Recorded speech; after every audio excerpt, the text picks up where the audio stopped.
What's good, YouTube? My name is Cohen, and we're back with our second video of the day today. Unfortunately, we did miss uploading yesterday, but it's cool. We're back. We're gonna make it up and get back on our streak. Um, for the second video, I wanted to kind of talk about money management, and how that's been a part of my life, and how it's such a strong thing that every young man needs, really every young person needs, is money management and literacy, honestly. And the fact that it's more important than having money itself. Yes, I said it here first. Money literacy is more important than having money itself. Let me tell y'all why. Okay, so you see these people, right? You see all these rich people around you. Everyone knows people that have been gifted something, like they have like a lawyer dad, or they have money in their family, right? We've all at least interacted, at least met someone of that nature that has always had money from a young age, and probably wouldn't have to work their whole lives if they don't want to, right? You know, if they were living humbly, they probably wouldn't have to work. We've all at least had some sort of interaction with someone like that. But you see those people and you see their lifestyle, right? They have a large output. They're spending a lot of money. They're buying things. They're doing a lot. They're traveling, whatever. They're spending the money and they're not generating money. Versus someone that, is kind of maybe making humble amount of money, like 20 to 25 an hour. Like, they're being paid up hourly and they're not salary based. They're grinding 8 to 10 hours. They're working a 9 to 5. And they're not bringing home a lot, but they don't really have any outputs. They're not really, doing much with their money, and they immediately put it into something, like they're putting it into investments, high yield savings, different accounts. They're diversifying their incomes, and they're not touching large sums of their money at once. So we'll call that person B, the first person A. Right? Sorry, you didn't hear that voice crack. But you know, where do we think person A, person B are going to be in 10, 20, 30, 40 years? Eventually, person A is going to decline. Person B is going to increase on an incline, and they're going to cross over, and person B is going to surpass person A in terms of wealth. And maybe they won't be richer, but they'll be wealthier than person B or person A.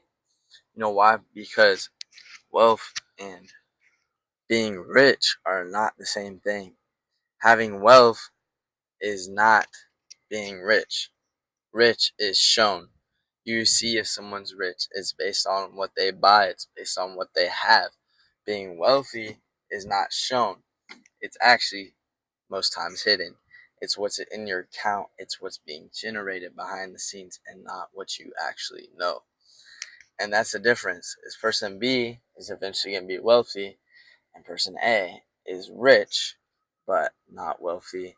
And if they keep on spending, they won't even be rich anymore, because things are really expensive, a lot more expensive than we think, and they cost money to maintain, and they decline over time. They fail against the test of time. So, like, person A buys, nice stuff. They buy nice jewelry, nice cars. And 10 years, if they buy a nice car, like, that car instantly, first off, it's like half its value. Like, as soon as they drive off the lot, the new car, their resale value just plummets. And in 10 years, that'd be essentially worth nothing, close to nothing, based off of what it originally was that they bought. So if they bought a nice car, there's nothing there. person B might buy a home that they maintain very well with a high resale value, and then they go from there. You know what I'm saying? So you, that was a very loose description. I kind of made that as I went, obviously. So that was kind of a bad example, but think about that and think about what you're doing with every dollar you spend. And I want to keep on making videos over money and money literacy.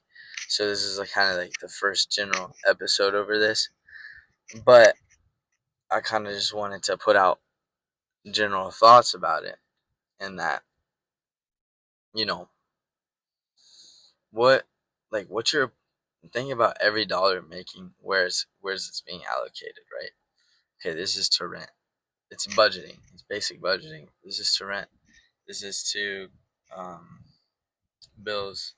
This is to savings. This is to, whatever I do for fun. Um, and I mean, you can budget on a monthly basis. You can. It depends on how you get paid, but make sure you're saving as much as possible.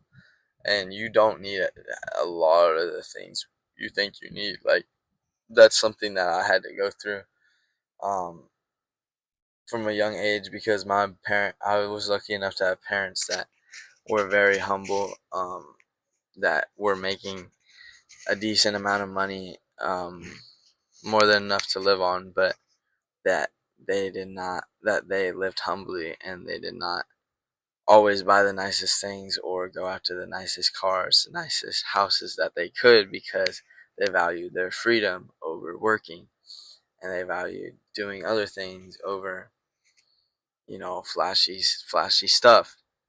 So think about that. Think about what your money is buying you. Is it buying you freedom? Because that's what wealth is, and that is, to me, the greatest form of money that you can have. Think about every dumb purchase you're making. Like, we make so many stupid little dumb purchases, bro. Like, even I do sometimes out of rash decisions. Like, you should not just you should not buy useless things.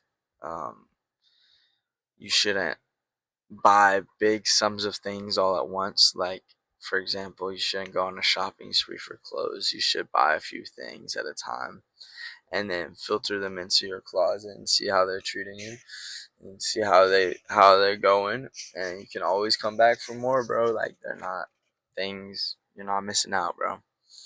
Don't buy a bunch of shoes. You don't need an insane amount of shoes. Buy, like, even if you really like shoes and it makes your fit nice, I do appreciate a good pair of shoes, but you don't need 50 of them, bro. Like, you can have 5 to 10 nice, like, fancy sneakers, and then you can have a few for separate occasions, dress shoes, stuff.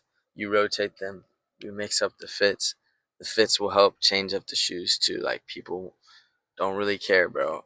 People aren't really always looking at you like that. You can still look really nice and not have to worry about, you know, you got to rewear the same thing sometimes, bro. You just have to, like, get out of your head about it. Like, don't, just save that money, bro. Like, especially if you don't have it yet, just keep on saving. Like, I can't stress that enough. Like, I'm making money from serving, and I can make $200. Like, I made almost $200 Friday night, and it's so nice to turn around and have barely anything to pay and consider, except for rent, which I already have money saved up for, as a part of my college fund. Money saved up for, and groceries, food, electricity, but I already have a lot of that money saved up as well, personally or through my college fund. And so just think about that, bro. Like, all of that stuff.